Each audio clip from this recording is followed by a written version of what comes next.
Olá, eu sou Érica Grangeiro, aluna de pós-graduação da Universidade Federal do Rio de Janeiro, e hoje eu estou aqui com a nutricionista Leise Marciais, que vai ser entrevistada por mim e nos trará detalhes sobre a sua dissertação de mestrado, abordando todos os temas que ela estudou ao longo de sua jornada no desenvolvimento desse estudo. Tudo bem, Leise Mar? É uma honra ter você aqui com a gente, compartilhando seus conhecimentos.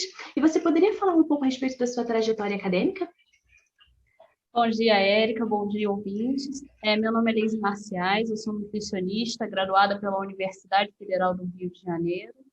Ao longo da graduação, fui aluna de iniciação científica, né, onde eu comecei a ter um contato mais próximo com a obesidade, orientada pela professora doutora Eliane Lopes Rosado, que me orienta desde então, também no mestrado, no doutorado, e que eu estou cursando, né, na mesma instituição.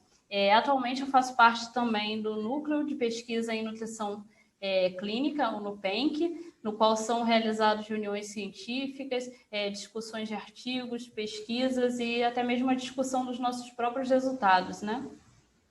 Sim, certo, muito interessante. Mas de onde veio esse interesse pela obesidade? Mais especificamente pelos fatores genéticos que se relacionam a essa doença, os genes, seus polimorfismos? Então, a obesidade ela sempre chamou muito a minha atenção, né, enquanto problema de saúde pública, que nós observamos, né, no dia a dia, que afeta a qualidade de vida de muitos indivíduos, de diversas formas, está cada vez mais evidente no nosso dia a dia, e os dados estatísticos eles são capazes de indicar essa realidade, né, por meio do aumento de número de casos de obesidade nas últimas décadas, principalmente. Ou seja, é uma doença crônica, é uma doença que pode ser causada por diversos fatores, né?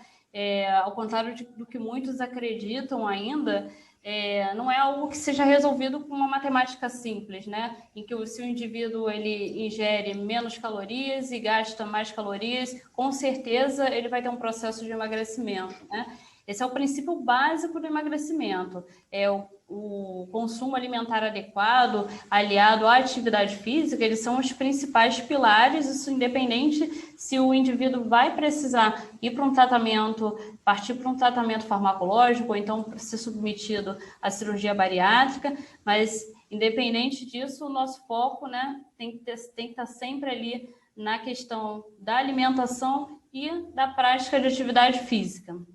E tem outros, né, fatores que podem influenciar, nós vamos verificar. Vale lembrar também que nós estamos falando de uma doença crônica, uma doença inflamatória, que acarreta distúrbios metabólicos, endocrinológicos e também alterações, né, no comportamento alimentar. Então, esses indivíduos com obesidade, eles têm maiores chances de desenvolver uma doença cardiovascular, maiores chances de desenvolver um diabetes, alguns tipos de câncer, como nós estamos vendo aí na pandemia também, são indivíduos com maiores chances de complicações frente ao tratamento do Covid-19, também maiores chances de mortalidade por essa doença e por outras doenças, né, inclusive suas comorbidades. E, além disso, nós temos, infelizmente, um olhar muito preconceituoso ainda da sociedade para essa doença, né? Não é incomum no nosso consultório, como você mesmo deve ter essa experiência, né? Nós recebemos pacientes com obesidade que têm os relatos, né, de se sentirem constrangidos, não se sentem à vontade num ambiente como academia, num local público em que eles tentam, né, praticar alguma atividade física. Isso acaba por agravar esse sedentarismo, né? Agora, uma vez que a gente passe por esse período de pandemia, são esperados aí números ainda maiores, né, de casos de obesidade, justamente por essa questão do sedentarismo que vem aumentando, né? A gente consegue ver em reportagens no dia a dia as pessoas relatando essa inatividade física, essa mudança, né, no hábito alimentar. Então, a gente já é algo esperado, e todas essas circunstâncias, esse panorama, né, traz uma preocupação muito grande para a gente em relação a essa doença e a necessidade cada vez maior de preencher as lacunas que possam estar relacionadas, né, à obesidade. Então, é claro que nós já temos algum conhecimento, né, que pode contribuir para o desenvolvimento dessa doença, sobre o que pode contribuir, entre os diversos fatores etiológicos, né, que quando eu digo fatores etiológicos, eu me refiro a fatores que estão relacionados no desenvolvimento da obesidade. Entre eles, nós temos a genética, muitos genes já vêm sendo investigados, né, pela sua aparente relação com a obesidade, né? E tem mecanismos, né, que eles podem se associar para estarem desenvolvendo, contribuindo para o desenvolvimento da obesidade. Alguns eles estão relacionados diretamente com o índice de massa corporal, né, com o aumento de peso corporal. Os outros afetam hormônios reguladores de apetite. E nós temos alguns que são relacionados afetam, né, vamos dizer assim, as preferências alimentares. E é justamente nesse contexto aqui que eu puxo um gancho para o nosso gene de estudo, o TAS1R2, né, que é o responsável prioritário pela percepção do sabor doce, embora não haja evidências científicas, né, de que esse polimorfismo desse gene está relacionado ao aumento do IMC, ele parece contribuir para a alteração da ingestão alimentar. A leptina também, por sua vez, que é um hormônio associado à saciedade, né? Ele, em quantidades elevadas, ele pode prejudicar a detecção do sabor doce. Aqui fazendo, né, uma breve definição, porque nós falamos de polimorfismos, eu acho importante a gente definir, né, o que seria um polimorfismo. Então, eles são variações que ocorrem na sequência de DNA, né? E eles podem alterar ou não a função da proteína formada. Então, uma substituição única, né, de uma única base de um único nucleotídeo na base nitrogenada já configura um polimorfismo, né? E esse polimorfismo ele é chamado de polimorfismo de um único nucleotídeo, que nós conseguimos ver aí, identificar muito comumente, né, na sigla em inglês SNP, que é o caso do gene estudado, é um polimorfismo de um único nucleotídeo. E até então, na literatura, estudos que relacionem, né, esse polimorfismo com as concentrações de leptina, eles foram conduzidos apenas em modelos animais ou em indivíduos com peso adequado, né? Isso despertou uma certa curiosidade no nosso grupo de como que isso daí se desenvolveria, né, num indivíduo com obesidade, se haveria mesmo essa relação, como é que ficaria? Porque a gente já sabe que indivíduos com obesidade apresentam concentrações de leptina superiores a indivíduos com o peso adequado, né? Justamente porque esse hormônio, a leptina, é produzido em células adiposas, em células de gordura, e os indivíduos com obesidade têm essas células em maior quantidade. Nossa, muito interessante. Essa colocação foi muito clara e bem como você falou, a prevalência da obesidade continua crescendo, é uma doença alarmante, né? Aqui para o nosso país e para o mundo inteiro. E nutrição e genética é um assunto relativamente novo, também pouco explorado. Então, conta para a gente qual foi o objetivo do seu estudo e quais os métodos que você empregou. Então, o estudo ele teve como objetivo avaliar a relação entre a preferência pelo sabor doce e as concentrações de leptina em mulheres com obesidade grave genotipadas para o gene TAS1R2, né, do RS 3587416. Foi um estudo analítico transversal realizado com mulheres com obesidade grave, também chamada, né, também conhecida como obesidade mórbida, que consiste no IMC acima de 40 kg por metros quadrados, não fumantes, não gestantes ou lactantes, e também que não tivessem sido submetidas à cirurgia bariátrica. Essas mulheres elas foram divididas em 2 grupos, né, de acordo com a presença ou não do alelo de risco, sendo o nosso alelo de risco, nesse caso, o alelo C. Então, o grupo com o polimorfismo foi considerado o grupo das mulheres, né, que apresentaram o genótipo CC e CT, enquanto o grupo sem polimorfismo foi o das mulheres com genótipo TT. E ambos os grupos receberam 350 ml, né, de uma bebida padrão, com um valor calórico calculado individualmente para cada participante, de modo que suprisse 1/3 ali da taxa metabólica de repouso dessas participantes, né? E ele era composto por maltodextrina flavorizada sem sacarose, por leite em pó desnatado, óleo de soja e água mineral.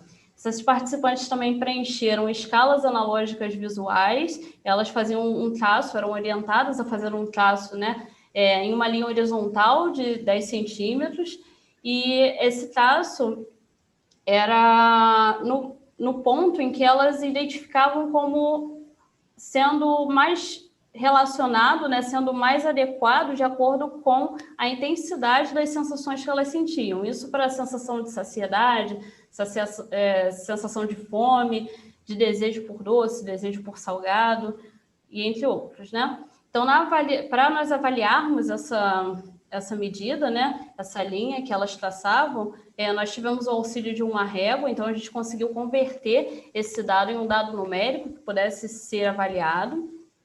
E além disso, essa escala ela foi preenchida no momento do recebimento do shake e também a cada 30 minutos até atingir o período de 2 horas. Então foram diversas, né, escalas que elas preencheram ao longo desse tempo, elas não preencheram uma ou duas apenas, né?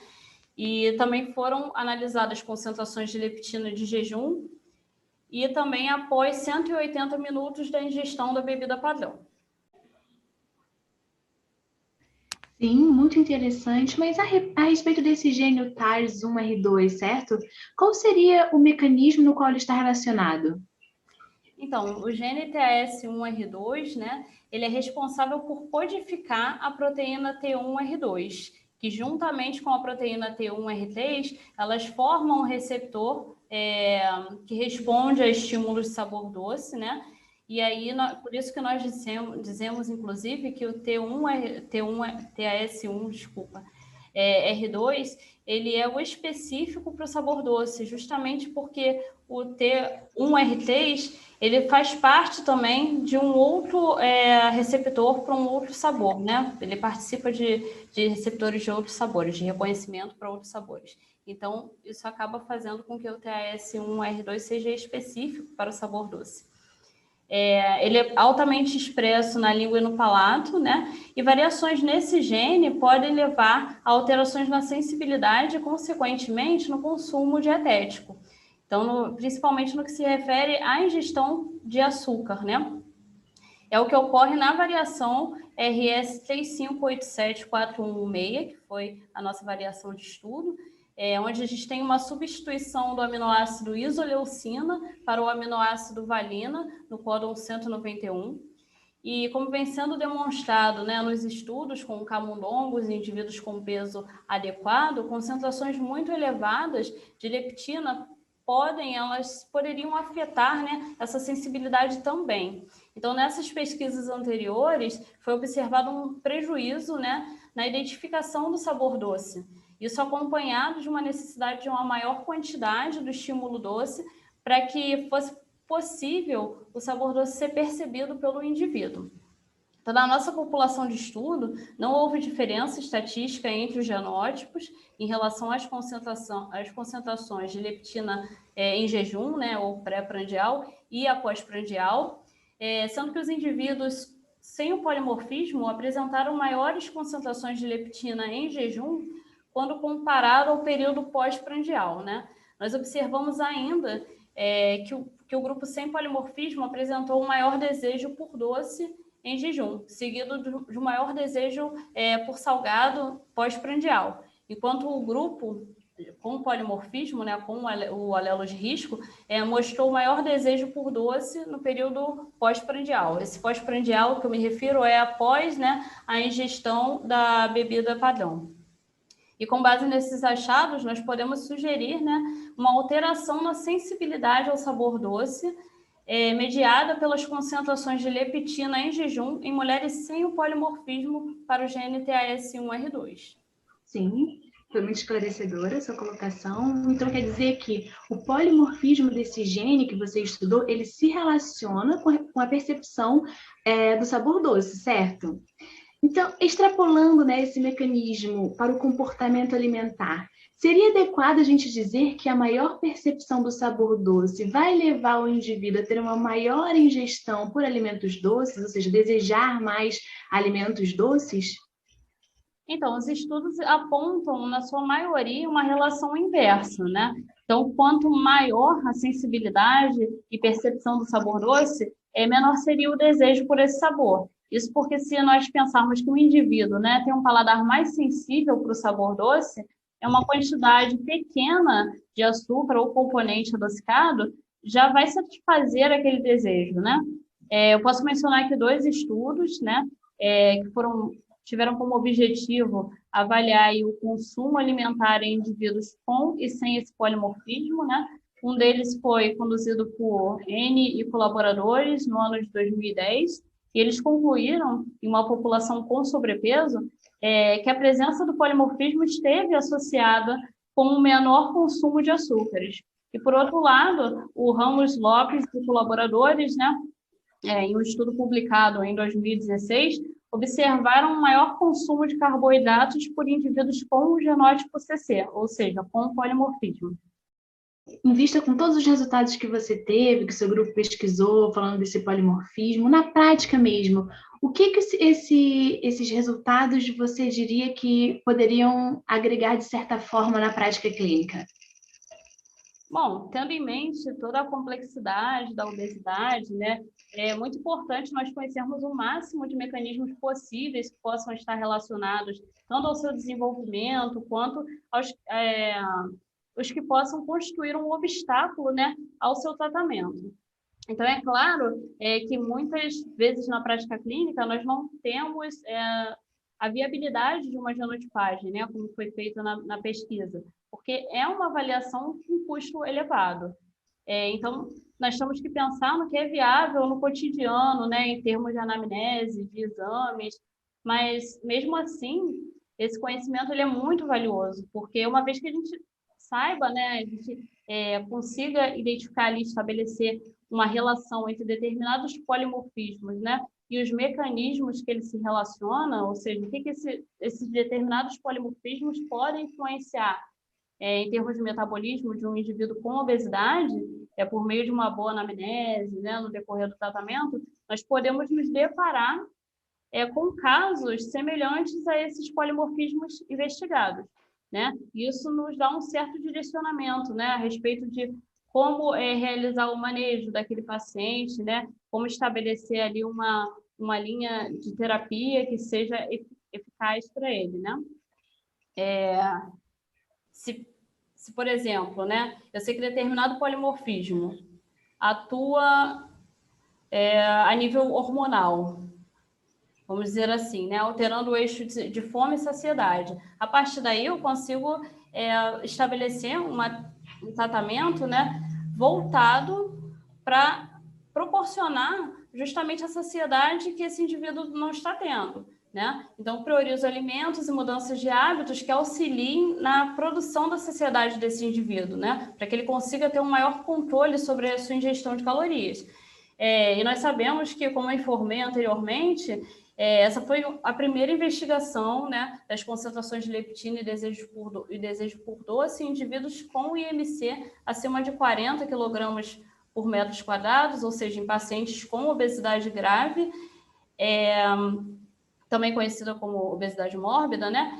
E a partir desse, é esperado que muitos outros estudos virão, né? Uns podem apresentar dados similares, outros talvez não, mas é o cruzamento desses achados justamente de diversos estudos, né? Que vão construindo a ciência e vão nos aproximando dessas respostas que nós ainda não temos, né? Que possam, inclusive, atuar aí como diretrizes, nortear as nossas condutas de uma forma mais assertiva. E vale lembrar também que esse gene estudado ele é um entre inúmeros, né? Que o conhecimento acerca desse gene de forma isolada ele está longe de ser a solução para a obesidade, né? Entretanto, é um polimorfismo a ser considerado, principalmente porque é um polimorfismo presente, como nós conseguimos observar nesse estudo, em 47% da população estudada, né? Então, tem outros estudos que corroboram com esse dado, né, em concordância aí, que eles mostram frequências similares, né, mostrando que se trata de um polimorfismo que não é raro.